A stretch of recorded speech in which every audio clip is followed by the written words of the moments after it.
Good afternoon or good morning. Welcome to our webinar today. And again, I'll just let you know if there's any questions as we're going through this.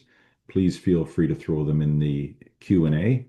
And we've anticipated some questions, so we'll likely answer them, but happy to look at the end and find out if there's any questions and happy to stay on as long as it takes. We'll probably be a little less than half an hour, respectful and mindful of your time. So thank you for joining us. And we've got about 70 that have signed up for today. And I know that most of you are listening to this in post. We'll send it out to everybody. We'll record this and we will ensure that everybody gets it in their inbox in the next couple of days. But again, thank you for taking the time today. And I'll thank also my colleague in the background, Jason, and my other colleague, Christina, who's on the call today. So again, welcome to our program today. And today we're going to be talking about our CPIA, and I'll talk more about that. But first, let's acknowledge that as we sit here today virtually, that there's peoples of all lands that we're on today. And while we are on this virtual platform, I'd like to take a moment to acknowledge the importance of the lands which we call home. We do this to reaffirm our commitment and responsibility in improving relationships between nations and to improving our own understanding of local Indigenous peoples and their cultures. From coast to coast to coast, we acknowledge the ancestral and unceded territory of all the Inuit, Métis, and First Nation people that call this land home.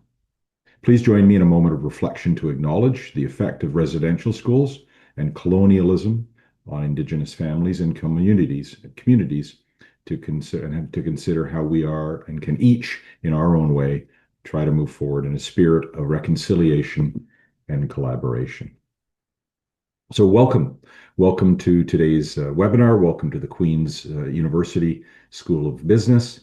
And again, as we're going through this, throw any questions you've got in the Q&A. So this is the CPIA, Certificate in Professional Impact Analysis. We start our next class January 12th. We've got a current cohort in now of about 21 people. And again, we keep these classes intimate and intentionally small. This will be our second cohort this year that we've started. And then this is looking at January of 2026. So you're not too early. And we've got a number of people that have already signed up, registered, and will be in the class in January. So we'd love you to be a part of that. And I'll tell you more about it as we're going through this. And happy to answer questions after the fact as well. At the end of this, I'll leave my email. And you can reach out to me personally and ask any questions, and we can connect one-on-one, whatever you need to find out. So my name is Glenn Hollis. I am the program director of the CPIA. I've also taken the program, so I can speak credibly of it. And this is part of the Center for Entrepreneurship, Innovation, and Social Impact at the Business School here at Queen's. So this is the only program that measures good. And I know you'll know what that means as you think about your own world, where you work, where you are, what you do, or what you want to do, this idea of measuring good. We'll talk a lot about that. What is good and how do we measure it? So what's the story here if we were to kind of step back a little bit? Well, we know great brands, organizations, companies, whatever you're a part of, whether it's for-profit, not-for-profit, government, NGOs, whatever.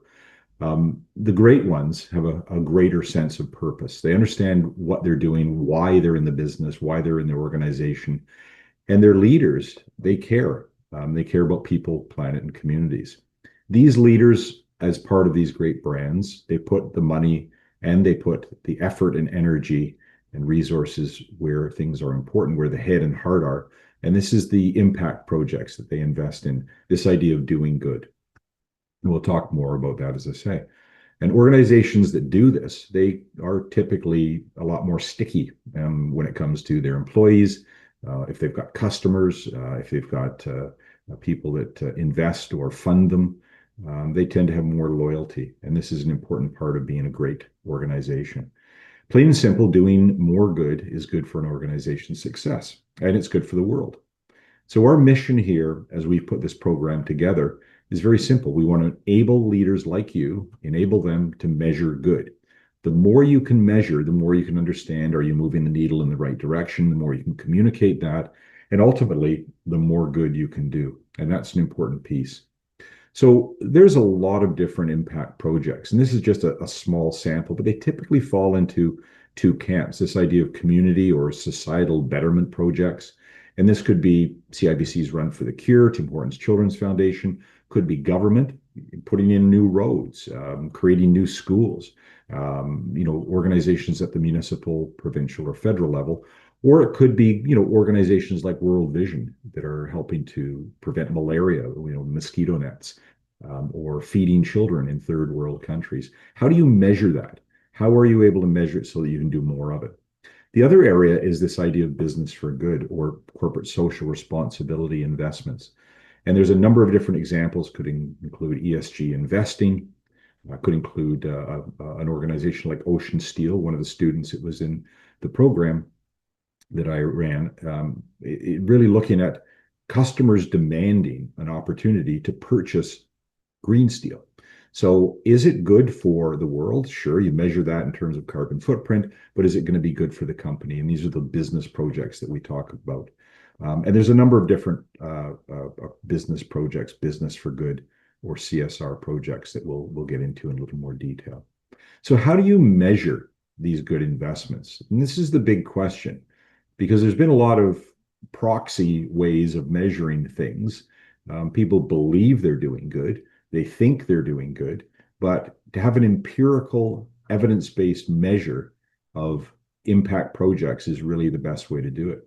So can you do it? Well, you can measure all sorts of things as you already do. You measure financial performance, customer sat, you measure productivity, but few credibly know how to measure impact. And this is really what we talk about and teach in the program, give you a toolbox of how to do that. This idea of a disciplined, rigorous way to look at the measures of impact. So the good news is you can do it. And this is the program that we've put together. We put it together in partnership with the economics department at Queen's, as well as the business school.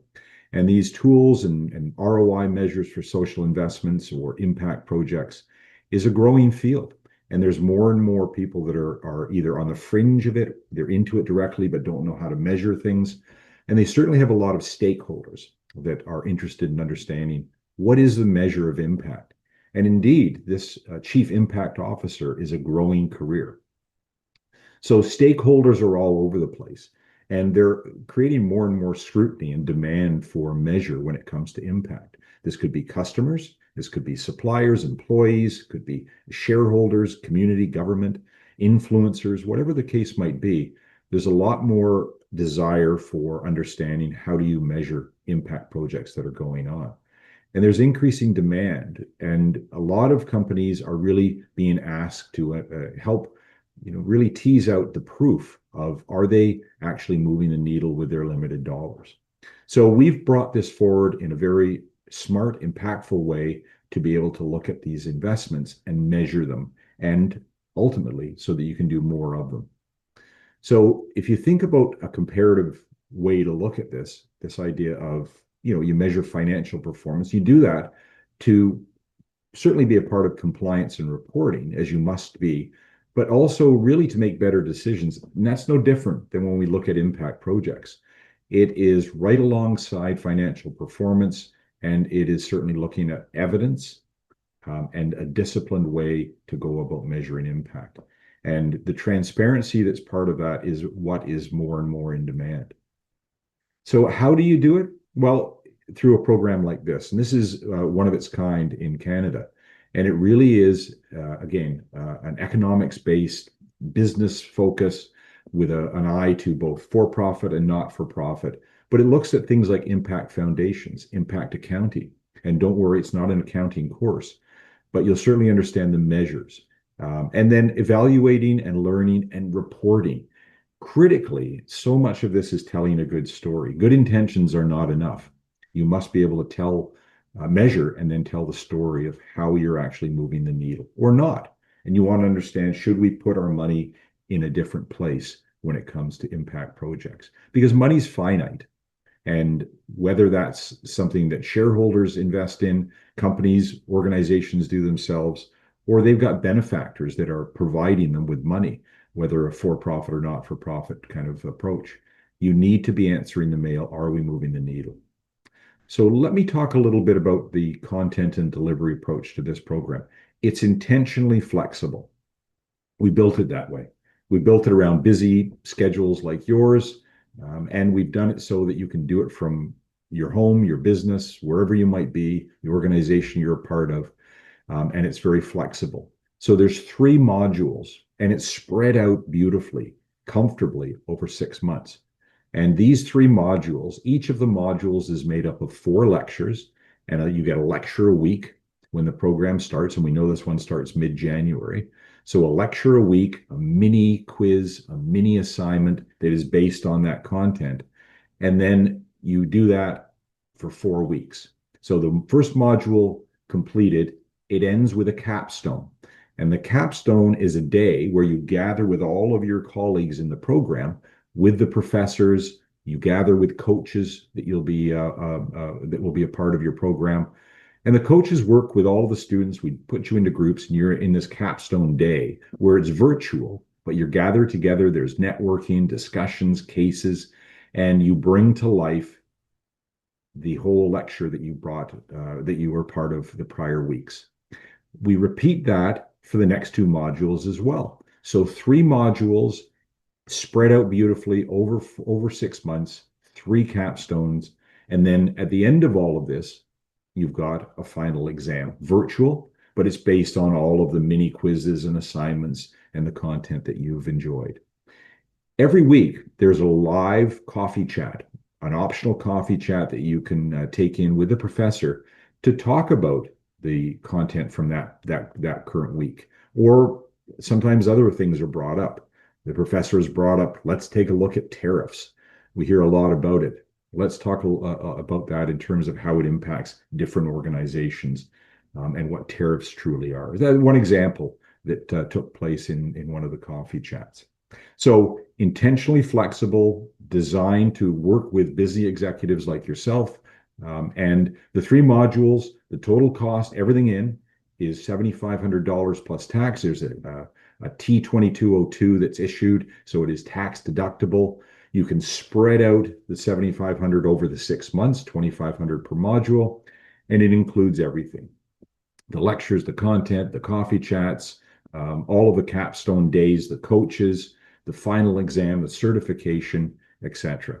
All of that is included in this, and you will become a certified professional impact analyst. The professors are stellar. We've got 3 amazing professors, each of them PhDs. Dr. Elspeth Murray, who teaches in the business school and also runs the Center for Entrepreneurship, Innovation, and Social Impact. Her focus is on strategy and the application of strategy to business, whether it's for-profit or not-for-profit.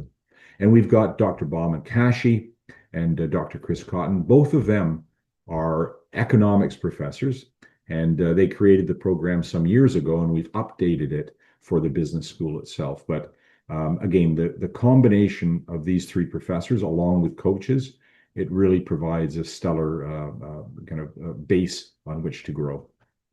The 3 modules, if you sort of look at them and break them down, there's going to be a toolkit provided, templates and tools for each of the modules through the lectures, through the capstone. You're going to have examples and case studies that bring it to life. But the first module is really to gain an overview of the concept of impact, learn how to assess and define impact, making decisions, making organizational decisions, creating policy, and how do you truly start to measure and understand what impact is. The second module is impact accounting. And again, this isn't an accounting course, nor is it a math course. This is about applying the certificate in professional impact analysis. Toolkit, all of the templates provided, cases, examples, etc. And this is really, if you break it down, looking at cost benefit analysis, CBA. What are the measures that go into that? How can we understand what CBA is and how to apply it to a particular impact project that you're looking at? And how do we ensure we're covering off all the measures? Ultimately, to be able to provide an updated report to stakeholders. And this is really where the 3rd module comes in. And this is about evaluating, measuring, and reporting impact. Again, toolkit provided, cases, examples, but it really is understanding the best ways to measure it. the best tools and approaches, but also when you get results, how do we ensure that we're telling the right story, telling an accurate story that's evidence-based, it's transparent, it's rigorous, and you're able to help people understand, are we moving the needle with this particular impact project? And again, throw in any questions as we're going through this and happy to answer. I see we've got one now.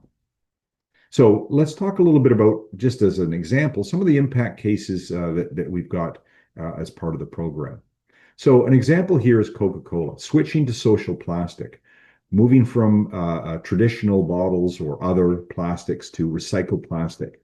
And this is, big questions that come out of this. Is it socially justifiable? Is it financially viable? Is it scalable? Can we do this across each of our bottling plants and organizations throughout the world? And this was a business question that also had a strong influence and connection to the idea of impact for a world, the environment. RBC, looking at this idea of ESG stocks, reporting on social return when it came to investments. Is it a defensible methodology? What additional data is needed? If we want to tell a story and it's rock solid and ironclad, can we tell that story and be confident that we are putting out socially justifiable investments? Tourmaline Oil Corp, they were looking at switching, and again, as a traditional oil company, switching to natural gas powered production machinery. And here, critically, what is the impact on GHGs, and this idea of greenhouse gas emissions, net impact, economic impact? They ultimately had to talk to their shareholders about this and their employees. Their employees were asking about more efficient, more environmentally friendly ways to be able to go about doing their business. World Health Organization, one of these NGOs, advocating for food safety, an infrastructure that looked at different applications across the world. How do we measure the improvements going from A to B? How do we ensure that we can make them scalable? Are they going to provide a value when it comes to benefit to cost? We need to tell the story back with our shareholders that are providing the money for this. And we know this has become even more important when you look at organizations like USAID. USAID, as you know, had funding cut through the Elon Musk and Donald Trump days early. And these were critical activities, critical impact projects that were going on. And in fact, Dr. Kashi and Dr. Cotton worked with USAID to help them tell a credible, rock solid story about the fact of their impact projects. And ultimately, World Health Organization is interested in that as part of, when you look at different projects that they do, should we focus our energy and money in that space? Tim Hortons Children's Foundation. And again, this is about a decision making. Should we build another camp? We've got camps across Canada, one in the US. Does it make sense to draw more rent royalty and advertising, ask our owners for that money? Can we provide a credible story and the measures about the impact that we're making for economically disadvantaged children that are part of the program? Are they moving through camp to finish high school, to go on to post-secondary? And in the case of funding it, should we draw more from the Tim Hortons Children's Foundation funds through asking customers? Or if it's not going to move the needle in terms of providing impact for economically disadvantaged children, could we put that money in a different place? Should we put that money in a different place? And it could be Timbits Hockey, it could be Smile Cookie, or a number of other different activities that they're a part of. There's also a business for good story with Tim Hortons. This idea of selling fair trade coffee. Should we sell fair trade coffee, be a part of that program? We know Starbucks and McDonald's are. Or should we invest in and build our own coffee partnership program where we provide funds to help small hectare farmers grow their crop in a more efficient, effective way? It's good for us. We get better coffee, but also be able to provide things like educational funding, community funding as part of that. So you create better farmers and better farm families. And ultimately, there's going to be a benefit to better coffee. But it was looking at those different approaches and putting a cost benefit analysis to that from a business standpoint, as well as from a world health standpoint. Fair hiring practices, changing over their fleet. These are all business questions. Should we do that? If we do that, what is the impact, both from a business standpoint, but also from is it helping the world, helping the community? Ocean Steel, I mentioned that. This idea of customers that were demanding green steel. Are we going to be able to start providing that? And this idea of measuring it from a business standpoint, is it going to make profit? They're a for-profit company. They need to understand that. Can they sell it at a price that's viable, comparable to where they are with current steel production? But also the added benefit of, is it going to be a business for good project? Can they tell their shareholders, their stakeholders, their customers, their employees, that is actually going to help with greenhouse gas emissions? And these are the kind of measures that you look at when we look at this program, a rigorous, disciplined, transparent, evidence-based way to measure impact. So coming to the end of this, and again, any questions, throw them in. I'm happy to answer them. When we think of who should attend this CPIA program, it's you. I mean, we talk about leaders of tomorrow, but there's people that are involved in this in different capacities today. And it really is providing you with the key performance indicators, the key measures of measuring impact. We've had Louise Kent that's been part of the program with respect to a coffee chat that we had, a fireside chat, where we had a networking day talking about her job, talking about her role, her journey to the Chief Impact Officer chair. How did she get there? Why did she get there? And what does it mean to have that title and that role and the responsibility? So that'll be part of the program that we talk about, because we really try and push the networking side of this as well. So Dr. Kashi talks about Chief Impact Officers tomorrow needing the foundational knowledge to choose the most relevant frameworks to define, to measure, to manage, to monitor, and evaluate impact. And whatever that organization is, for-profit, not-for-profit, government, NGO, critically, it's delivering this knowledge to the stakeholders. And stakeholders are asking more and more for it.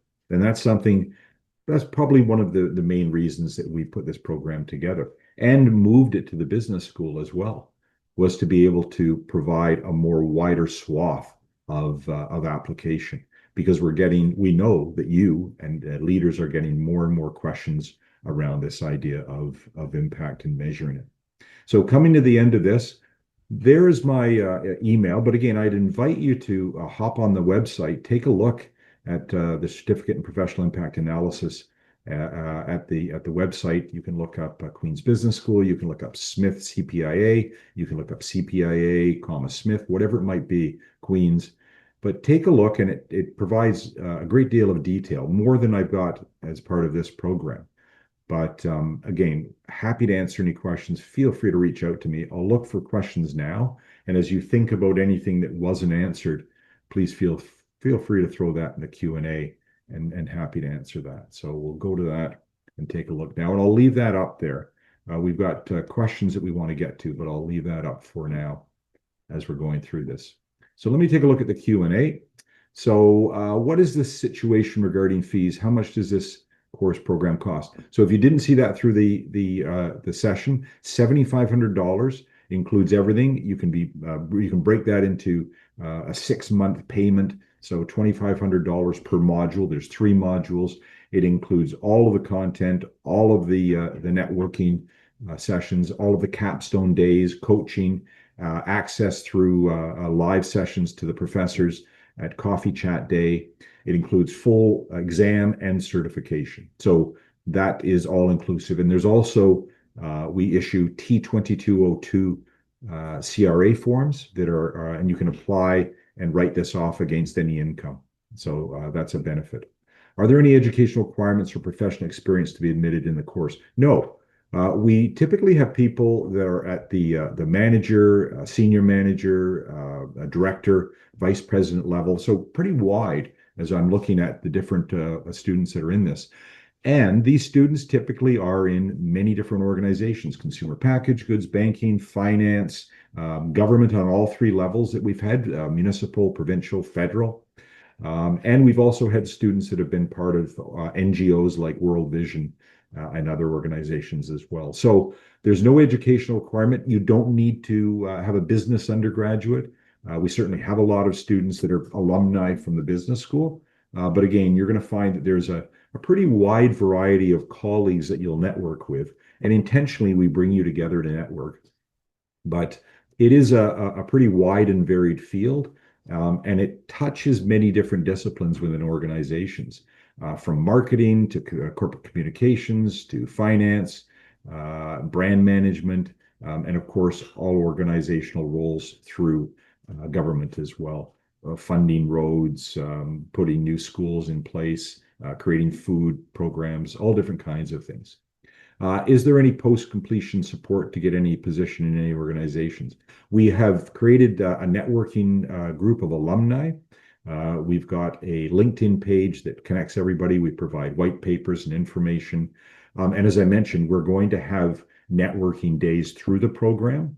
And that will typically include having a chief impact officer that will talk about his or her job, talk about how they got there, their pathway, through their organization, through education, etc. But we do indeed have an alumni group that we have together that is part of a LinkedIn group that we've got and organized, and continue to keep everybody together. And that's the goal of this, is to do that. We also have access to our career center that's part of the program at Queen's at the business school, and that's something that we're linking more and more. So I don't see any other questions, but again, please feel free to throw anything you'd like to me in a direct email. Happy to do that. And I mentioned we'd be sharp on 30 minutes. And again, anything that I can answer, I'd be happy to do that. And yes, you can get the recording. I see that. Oh, I've got a couple other questions. Yes, we will send out the recording to everybody. Jason and I are going to put this together along with Christina, and we will send that out to everybody. And I'd invite you to respond. You know, when I send it out, we'll take a look through it. But if there's any questions that I haven't answered, feel free to just reach out directly to me. Do you require a study permit if you're on a PGWP? No, we've got students that are part of programs and around the world. Typically, our students are Canadian. From coast to coast to coast. And we have had students, though, that have joined us from India, from Iceland, believe it or not, and from the US. So we've certainly had students from all over the world, and you do not require a study permit because it's a virtual program. So, and again, the funds that I mentioned are in Canadian funds. There's no additional funding for international students. There's no surcharge. That's $7,500 plus tax. Spread out over 6 months for any student that's a part of this. So again, happy to answer anything as you're thinking about it after the fact, but I wanted to thank you for your time, and really hope that you're part of the program. We're growing out January and building that, and I'm excited about it. And again, we'd love you to be a part of the program. Thanks to everybody. Thank you, Jason.